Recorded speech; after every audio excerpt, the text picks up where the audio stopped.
महाराष्ट्राची सरकारला 5 दिवसाचा टाइम देतो।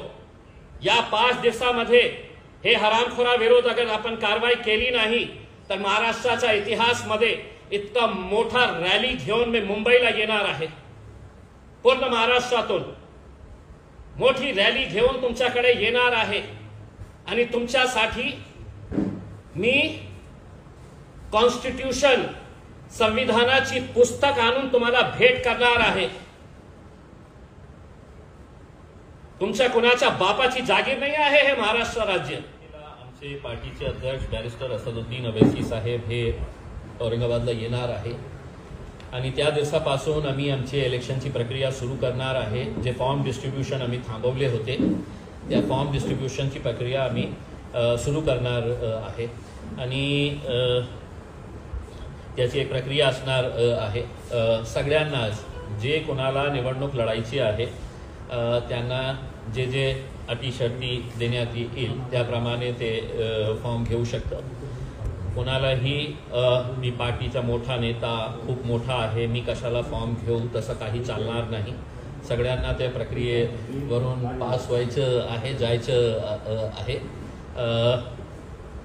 मी जेव्हा महाविकास आघाडीच्या काही नेत्यांना बोललो होतो तर त्यांना स्पष्टपणे सांगितलं होतं की हे अलायन्स आमचा झाला तर याचा जास्त फायदा तुम्हाला मिळणार आहे। कारण तुम्ही हे समजू नका की लोकसभामध्ये ज्या प्रकारे मुस्लिमांनी आपल्याला 2-2 तास लाईनमध्ये उभे राहून जे मतदान केलेले आहे तेच मतदान आपल्याला विधानसभेमध्ये मिळतील। कारण मागच्या 2-3 महिन्यामध्ये जे प्रकरण महाराष्ट्रामध्ये घडलेले आहे ते बघून मुस्लिम समाजाला कुठेतरी असं वाटतं की नाही रे बाबा हे सगळे लोक एकच थालीचे चट्टेबट्टे आहेत। आपण सुरुवात केली तर गाजापूर ज्या घरामध्ये अल्पसंख्याक मुस्लिमांच्या घरामध्ये घुसून ज्या प्रकारे तोडफोड करण्यात आली जाळपोळ मारपीट करण्यात आली होती त्याच्यानंतर ते विधान परिषदमध्ये जेव्हा 12 विधान परिषदे सीट होती कमीत कमी एक मुस्लिम त्याच्यामध्ये होता। आज अशी परिस्थिती आहे की एकही मुस्लिम नाही म्हणजे कोणीही एका मुस्लिमाला मत हे सीट द्यायला तयार नाही आहे। मग जे आपले लोकसभेमध्ये वक्फ बोर्डचा बिल आला होता त्याच्यानंतरही आपण बघितलं असेल की कशा प्रकारे मुस्लिमांच्या मतावर निवडून आलेले जे खासदार शिवसेनेचे होते ते बाहेर पडले। त्यावेळी कमीत कमी तिथे थांबले असते आणि आपल्या पार्टीचा काय स्टँड आहे जे काही असेल ते तिथे सांगायला पाहिजे होतं आणि खऱ्या अर्थाने ते विरोध करायला पाहिजे होतं। तसं काही केलं नाही म्हणजे आणि त्याच्यानंतर हे रामगिरी नावाचा जे एक भोंदू बाबा जे आहे आणि त्याच्यानंतर हे नितेश राणे सारखे हे असे पिल्लू जे सोडण्यात आलेले आहे हे सगळं बघून कुठेतरी असं वाटतं की मुस्लिम समाजाला आता कळलेलं आहे की बाबा आपण सेक्युलर म्हणून आपल्याला मिळत काय आहे रिटर्नमध्ये आपल्याला काय मिळत आहे तर ते हे लोकांनी सगळं बघितलेले आहे। अशा परिस्थितीमध्ये आम्ही त्यांना स्पष्टपणे सांगितलं होतं की आपण चर्चेमध्ये बसले असते तर जे कमीत कमी सीट्स आम्ही लढायला तयार होतो कमीत कमी सीट्स ज्याच्यामध्ये आमचा खूप चांगला प्रभाव आहे ते सीट्सवर आम्ही लढायला तयार होतो। पण तसा काहीही त्यांच्याकडून प्रतिसाद आलेला नाही आहे। आता आम्ही आमचा निर्णय घ्यायला इंडिपेंडेंट आहे आणि जे काही आता डिसिजन घ्यायचं आहे 8 तारखेपर्यंतही त्यांना हे आहे की 8 तारखेला ओवैसी साहेब येणार आहे त्यांच्याकडून काही चांगला प्रतिसाद तर आजही आम्ही त्यांच्यासोबत बसायला तयार आहे। पण एकदा स्पष्ट करून टाका की तुम्ही आम्हाला पाहिजे का नाही पाहिजे असेल तर नाही पाहिजे असेल तर एकला चलवण्याची आमची तयारी आहे। मग जेव्हा आम्ही एकला चलायला सुरुवात करणार मग त्यावेळी निकालाच्या नंतर आमच्यावर बोट दाखवू नका की तुमच्यामुळे हे पडलं यांना इतकी मत मिळाले होते त्यांना इतकी मत मिळाले होते। एका अर्थाने तुम्ही आम्हाला एक मेसेज देत आहे की नाही आम्ही तुम्हाला घेणार नाही कारण तुमची काही ताकद नाही आहे महाराष्ट्रामध्ये म्हणून आम्ही तुम्हाला घेत नाही हे एक मेसेज तुम्ही देत आहे। मग आमची ताकदच नाही आहे तर तुम्हाला चिंता करण्याची आवश्यकता नाही आहे। मग मी 100 सीट्सही लढू शकते 200ही लढू शकते पूर्ण 288वरही आम्ही लढू शकतो आणि आमची तशा प्रकारे तयारीही झालेली आहे। दुसरा म्हणजे रामगिरी नावाचा जे भोंदू बाबा, ज्याला आमचा पूर्ण विश्वास आहे की एकनाथ शिंदे साहेब जो महाराष्ट्राचे मुख्यमंत्री आहे ते महाराष्ट्राचे मुख्यमंत्री आहे, एका जाती धर्माचे मुख्यमंत्री नाही आहे, हे अशा प्रकारच्या पिल्लूंना त्यांनी सोडलेले आहे. नाहीतर त्यांचं कोणत्याही कारण नाही होतं की त्याच दिवशी जेव्हा पूर्ण देशामध्ये रोष होता त्या बाबाच्या विरोधात, त्याच दिवशी ते येऊन अशा प्रकारचे भाष्य करणे, असं वाटत होता की कोणत्या एका टपोरी नेता जे आहे ना, तुझ्या केसाला मी हात लावू देणार नाही करके, हे मुख्यमंत्री सारख्या पदावर बसलेल्या माणसाला हे शोभत नाही. ते मुसलमानांचेही मुख्यमंत्री आहे, महाराष्ट्राचे मुख्यमंत्री आहे, आणि जे महाराष्ट्राची एक परंपरा राहिलेली आहे, ज्याच्या नावाने तुम्ही आपल्या भाषणाची सुरुवात करतो, छत्रपती शिवाजी महाराज, छत्रपती संभाजी महाराज, फुले, शाहू, आंबेडकर यांच्या नावाने, त्यांचा 1% गुणही आपल्यामध्ये नाही आहे. त्या दिवशी एकनाथ शिंदे साहेब तुम्ही सिद्ध करून दाखवले, ज्या दिवशी तुम्ही हे अशा प्रकारच्या घाणेरड्या प्रवृत्तीच्या महाराजांच्या तुम्ही पीठ थपथपवण्यासाठी आले होते. मग त्याच्यानंतर काय झालं? 58 FIRs देशमध्ये रजिस्टर करण्यात आलेले आहेत त्या भोंदू बाबाच्या विरोधात. 58 म्हणजे याचा अर्थ काय होतो की कुठेतरी काही प्रकरण झाला, 1 FIR, 2 FIR, 4 FIR होऊ शकतं, पण 58 FIRs रजिस्टर झालेले आहे. हे 3 दिवस अगोदरचा आकडा मी बोलत आहे. बहुतेक आजपर्यंत ते 60 पर्यंत गेलेला असेल, 65 पर्यंत गेलेला असेल. म्हणजे काहीतरी त्याच्यामध्ये गांभीर्य आहे, त्याच्यामध्ये लोकांचा रोष आहे, म्हणून इतक्या मोठ्या संख्येने देशभरामध्ये त्याच्या विरोधात FIR रजिस्टर होत आहे. आणि पोलीस कुठल्याही प्रकारची दखल घ्यायला तयार नाही आहे. आणि घेणार कशा? कारण हे सगळे पोलीसवाले जे आहे त्यांचे हात बांधलेले आहे, त्यांना आपले पोस्टिंग पाहिजे, चांगली पोस्टिंग पाहिजे. मग कशा आपण मुख्यमंत्र्यांच्या विरोधात जाऊ? कशा आपण देवेंद्र फडणवीस साहेब जे आपल्याला पोस्टिंग मध्ये नाही तर आपल्याला गडचिरोलीला पाठवणार, तर गप्प बसलेले आहे. कोणीही त्याच्या बाबतीत काही कारवाई करायला तयार नाही आहे. मग याचा अर्थ काय झालेला आहे की फक्त आम्ही कागद काले करण्यासाठी आम्ही हे FIR रजिस्टर करत आहे. मग त्याच्यानंतर हे चिल्लू पिल्लू जे आलेले आहे, देवेंद्र फडणवीस साहेबांनी या पिल्लीला सोडलेले जे आहे, त्याची भाषा कशा प्रकारे ते वापरत आहे, त्याच्या विरोधातही काही करायचं नाही. आता मी मुस्लिम समाजाला आणि जे सेक्युलर नॉन मुस्लिम्स आहेत त्यांना हात जोडून विनंती करतो की कृपा करून असा जेव्हा काही वक्तव्य कुणी करत असेल तर आपला वेळ FIR रजिस्टर करण्यामध्ये घालू नका. कारण आपल्याला स्पष्ट झालेला आहे की हे पोलीस नाही आहे, हे वर्दीमध्ये बसलेले RSSचे, भारतीय जनता पार्टीचे, एकनाथ शिंदे शिवसेनेचे हे सगळे कार्यकर्ता वर्दी घालून बसलेले आहे. म्हणून तुम्ही तुमचं जे कर्तव्य आहे, आपल्याला माहीत नसेल का विसरलं असेल की जेव्हा आपण शपथ घेतो पोलीसची नोकरी घेण्याच्या वेळी, त्या शपथमध्ये काय लिहिलेलं असतं. मला दुर्दैव वाटतं हे बोलायला की महाराष्ट्राची पोलिसांनी, सगळ्या वरिष्ठ अधिकाऱ्यांनी हे विसरून टाकलेली आहे. आता अशा परिस्थितीमध्ये काय करायचं? पोलीस कारवाई करत नाही, मुख्यमंत्री त्यांचे पीठ थपथपवण्यासाठी येत आहे. मग 2 ऑर्गनायझेशन्स बॉम्बे हायकोर्टमध्ये रिट फाईल केली.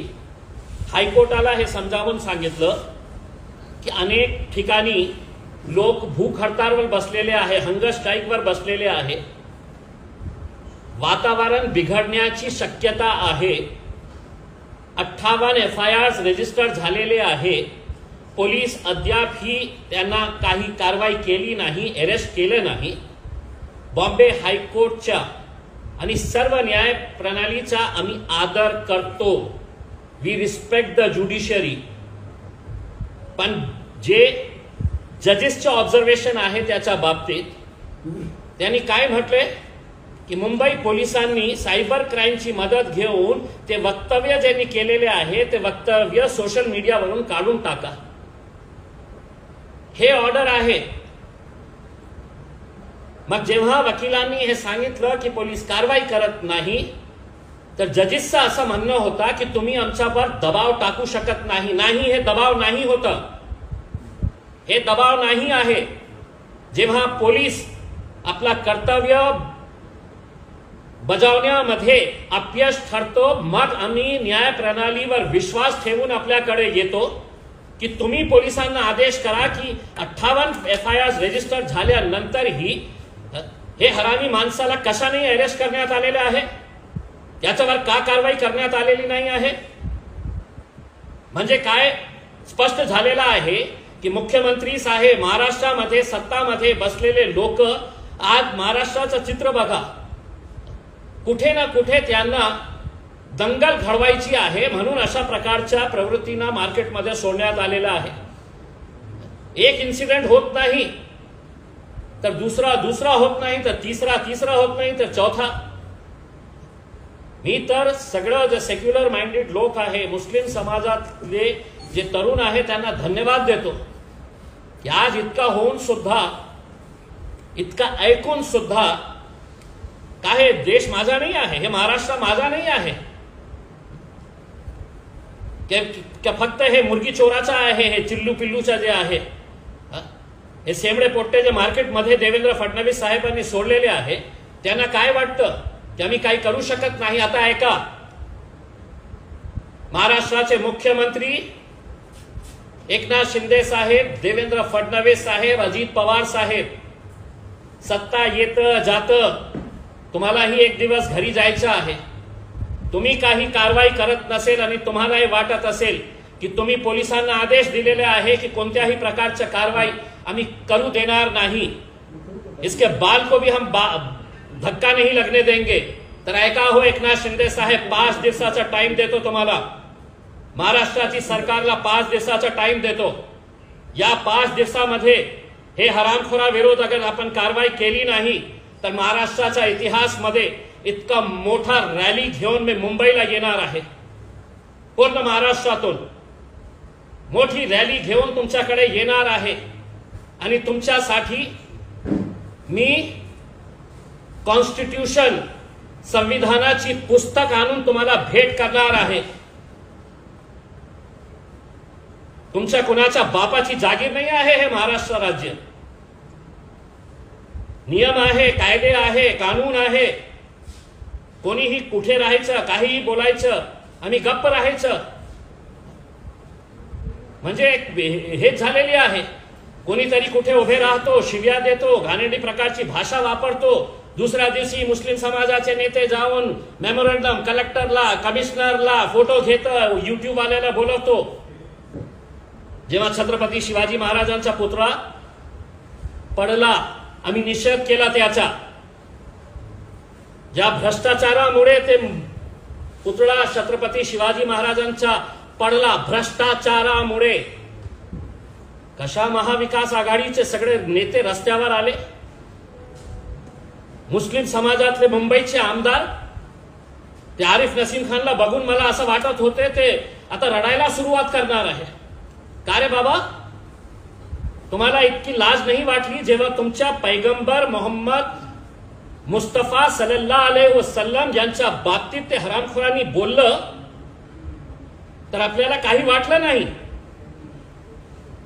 अरे आम्हीही निंदा करतो जे गोष्टी घडलेली आहे.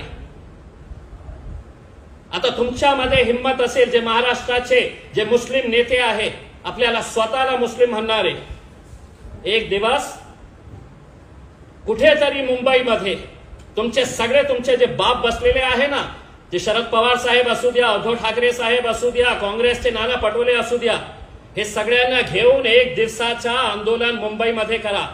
आम्हालाही बोलायचं असेल तर आम्ही एक सामान्य नागरिक म्हणून तुमच्या आंदोलनामध्ये सहभागी होऊ. आणि तसा करत नसेल, फक्त जाऊन मेमोरंडम, मी बघितलं वर्षा गायकवाड आणि त्यांच्या सोबत असलम MLA, अमीन पटेल, मग त्याच्यानंतर आरिफ नसीम, काही टोप्या घालणारे लोक राजनीतीशी संबंधित, मेमोरंडम देऊन संपला विषय. आली आपली फोटो पण आली, मीडियामध्ये बाईट पण दिलं, युट्यूब वाल्यांना बोलावून चांगला आपला राग तुम्ही जे राग तुम्ही त्या कारणाने दाखवले तेच राग तुम्ही रस्त्यावर येऊन दाखवा. आणि नाही करत असेल तर ते सगळे मुस्लिम नेते मुंबईचे जे आहे ना त्यांच्यासाठी मी घुंगरू पाठवणार आहे. पैरों में घुंघरू बांधो और अपने नेताओं के सामने तो ठुमके लगाओ, नाचो. एक हद होती है बात करने की, एक हद होती है किसी भी चीज की. आज अगर इनके ऊपर अगर कार्रवाई नहीं होती कि सड़क चलने वाला लड़का है तो आपकी जात पे, आपके धर्म पे, हम किसी के भी धर्म के खिलाफ नहीं है, हम किसी भी मजहब के खिलाफ नहीं है, हम किसी भी भगवान के बारे में गलत शब्दों का इस्तेमाल नहीं करेंगे. लेकिन अब वक्त आया है, अगर सरकार चाहती है कि हमने सड़क के ऊपर आना तो सुन ले सरकार, हम सड़क पे आने के लिए भी तैयार है. और ये भी सुन लो, अगर तुम रोक सकते हैं तो रोक लो. 5 दिन का टाइम, 6ठे दिन हम बैठेंगे, ऐलान करेंगे कि कौन सा दिन हम यहां से निकलेंगे. तब तक मैं महाराष्ट्र के वो तमाम मुसलमानों से अपील करूंगा जो अपने नबी से, अपने रसूल से मोहब्बत करते हैं, अपने गाड़ी घोड़ों का इंतजाम करिए. 5 दिन के बाद आपको बताया जाएगा कि सड़क के ऊपर कैसा निकला जाए, मुंबई की तरफ कूच कैसा किया जाए. कायदे से देश चलता है, महाराष्ट्र के अंदर कायदा है, कोई गुंडा राज नहीं चल रहा है. और आप डराने का है तो किसी और को डराइए. हमने बहुत सह लिए है आपकी आवारागर्दी, आपकी ये गुंडागर्दी, आपके छोड़े हुए ये पिल्लू. इतना सा है वो. आणि बोलतो की मी गब्बर आहे करके. अरे तुझी हाईट काय, तुझ्या बोलण्याच्या बोलायलाही येतं का. आणि एकटा सोबत, आपल्या सोबत 5-5, 6-6 गाड्यांच्या बाउन्सर्स, पोलीसवाले घेऊन फिरतात. तू काय हिंदू धर्माचं संरक्षण करणार आहे. तुझी स्वतःची लायकी आहे का स्वतःचं संरक्षण करण्यासाठी. मशिदीमध्ये घुसून मारणार. आता तुला मी सांगतो, तुझ्यामध्ये हिम्मत आहे ना, मशिदी तर सोडा. आमचे मित्र आहे ना जरांगे पाटील साहेब, त्यांची सभा महाराष्ट्रामध्ये कुठेही, जरांगे पाटील साहेबांची सभामध्ये तू तुझा फौज फाटा घेऊन तिथे एकदा जाऊन बघा. तू परत येतो का कसा ते तुझ्या समाजातले लोक तुला दाखवून देईल. दुसऱ्या समाजाच्या बाबतीत बोलूच नको तू. जरांगे पाटीलांच्या सभेमध्ये तू जाऊन एकदा असं चक्कर मारून ये. तू खूप मोठा आहे ना गब्बर, तर दुसऱ्यांच्या धर्माबाबत, जातीच्या बाबत बोलूच नको तू.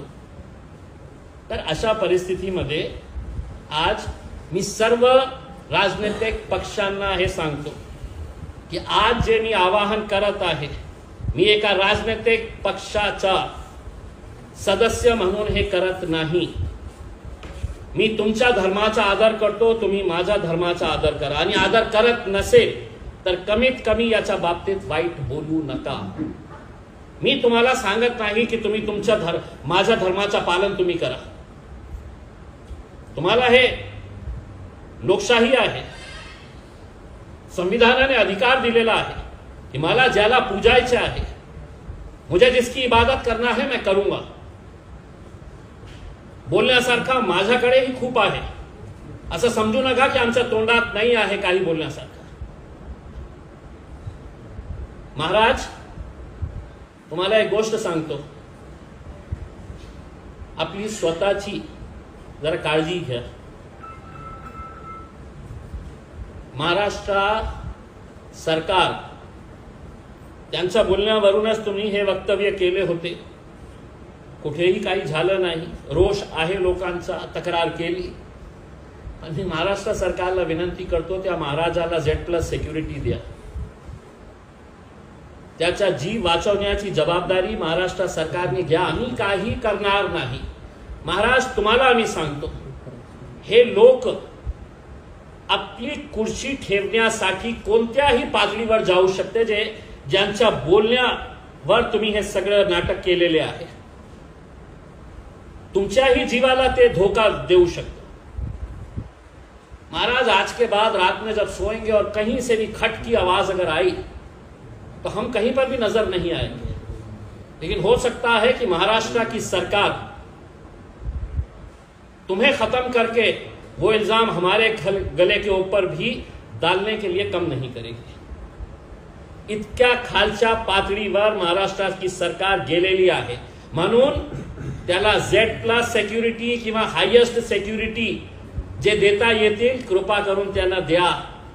आणि महाराज बोलले तुम्ही, पण आपल्या लोकांपासून थोडासा सावध राहा। आता बहुतेक ते करतील, जसं त्यांनी सांगितलं होतं तुम्हाला की द्या इस्लाम धर्माच्या विरोधात एका प्रवचनामध्ये तुम्ही जितकं बोलता येतं तुम्हाला ते बोला, आम्ही तुम्हाला काही करणार नाही, उलट तुम्हाला चांगली सुरक्षा देणार। हे लोक तुमच्या जीवाच्या मागे पण पडू शकतं महाराज, आम्ही काही करणार नाही, आम्ही तर संविधानाला आणि कायदेचं पालन करणारे लोक आहे, आम्ही नाही तुमच्या जवळच येणार नाही आहे। आणि महाराष्ट्र सरकारला विनंती आहे की अशा प्रकारचे जे छोटे मोठे पिल्लूंना सोडलेले आहे त्यांना सांगतो की गब्बर जे कॅरेक्टर होता ना ते शोले फिल्मचा होता, त्या शोले फिल्म मध्ये धरम आणि वीरू पण होते, जय वीरू, तर त्या दोघी पैकी मी एक आहे। आणि गब्बरचा काय हाल झाला होता त्या फिल्म मध्ये बघितलं नसेल तर आज रात्री घरी बसून शोले फिल्म बघा, तुला कळेल की वीरूने गब्बरचा काय हाल केलं होतं, हे एकदा बघू। आता आम्हाला जे सांगायचे होतं आम्ही सांगितलेले आहे, आणि मी आपल्याला स्पष्टपणे सांगतो की महाराष्ट्राचे सर्व लोकांनी 5 दिवसामध्ये आपली सगळी तयारी करून ठेवा। आपल्याला मुंबईकडे कूच करायचं आहे, मुंबईकडे धावा बोलायचा आहे, काही नाही, आपल्याला फक्त जाऊन जे मुख्यमंत्री उपमुख्यमंत्री दोघं आहे त्यांना संविधानाची एक पुस्तक भेट करायची आहे, आणि जे पोलिसांचे जे वरिष्ठ अधिकारी आहेत त्यांच्यासाठी आम्ही फ्रेम करून जे वचन आपण ते वर्दी घालताना IPS ची वर्दी घालताना जे वचन घेतलं होतं त्याची प्रत आम्ही पोलिसांनाही पाठवणार आहे। हे राज्य आपल्याला सगळ्यांना नियमाप्रमाणे चालवायचं आहे, गुंडागर्दीप्रमाणे चालवायचं नाही आहे। तुम्ही जय आहात, धमकी समजायची, रामगिरी महाराजांना धमकी समजायची, मी कुणाला धमकी दिली? मी माझ्या वतीने काही बोलत नाही, माझ्या वतीने कुठल्याही प्रकारची धमकी शमकी मी दिले नाही, स्पष्ट करून देतो। मी फक्त त्यांना अलर्ट करतो की जे लोक सत्ता टिकवण्यासाठी इतक्या खालच्या पातळीवर जाऊ शकतं तर एका माणसाला त्याचा जीव घेणं हे सरकारला काहीही इतकं मोठं आहे नाही। हे माझ्या वतीने काहीही धमकी नाही आहे, मी फक्त त्यांना अलर्ट करतो, आपल्या लोकांपासून कृपा करून तुम्ही अलर्ट राहा।